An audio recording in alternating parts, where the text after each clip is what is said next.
Tu viens de devenir manager pour la première fois et tu ne sais pas trop par où commencer. Tu veux bien faire, mais tu sens que tu manques un peu de repères sur ce sujet. Je te rassure, tu n'es pas seul. J'ai exactement été à ta place et il se trouve qu'aujourd'hui, j'ai aidé avec Team Bakery plus de 4000 managers dans leur prise de poste. Aujourd'hui, je vais te partager les 5 choses que j'aurais aimé savoir lorsque je suis devenu manager. Ce ne seront pas des grandes théories, que du concret, du vécu. Allez, c'est parti. Quand tu passes de contributeur expert à manager, tu changes réellement de métier. Et ça, personne va vraiment te le dire. C'est plus toi qui fais, tu n'es plus seul en production. Ton job, c'est de coordonner, de faire, d'aider, de faire progresser autour de toi.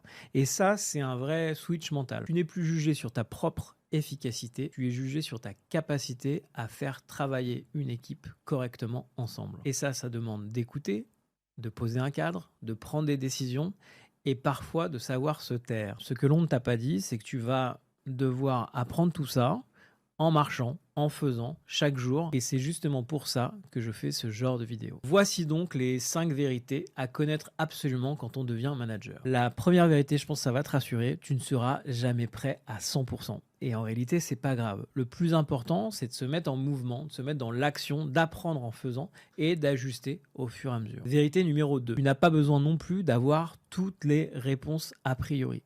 Ce n'est pas ce qui fait un bon manager. Ce qui compte, c'est d'être clair et cohérent et d'écouter ce qui se passe autour de soi, d'être en capacité d'observation permanente pour prendre les bonnes décisions. Vérité numéro 3, si tu ne poses pas de cadre de travail avec ton équipe, quelqu'un d'autre le fera à ta place et souvent, ça ne sera pas forcément le bon cadre. Tu vas te retrouver à courir après les informations, à avoir des gens qui te posent des questions qui n'ont pas forcément lieu d'être dans le moment que vous vivez en ce moment. Donc très très important de poser un cadre de travail avec son équipe. Quatrième vérité, et celle-ci elle est dure à entendre, surtout quand effectivement on fait un peu attention à ce que pensent les gens de nous, tu ne peux pas plaire à tout le monde. Et ce n'est pas ton rôle. Ton rôle, c'est de faire avancer ton équipe dans la bonne direction autour des objectifs que vous êtes fixés. Enfin, cinquième et dernière vérité, tu vas faire des erreurs. C'est normal. L'essentiel, c'est d'apprendre vite et de rester transparent aussi avec ton équipe. Pour conclure, tu n'as pas besoin d'être un manager parfait. Tu as juste besoin d'avoir un plan, un cap, des repères. Et justement,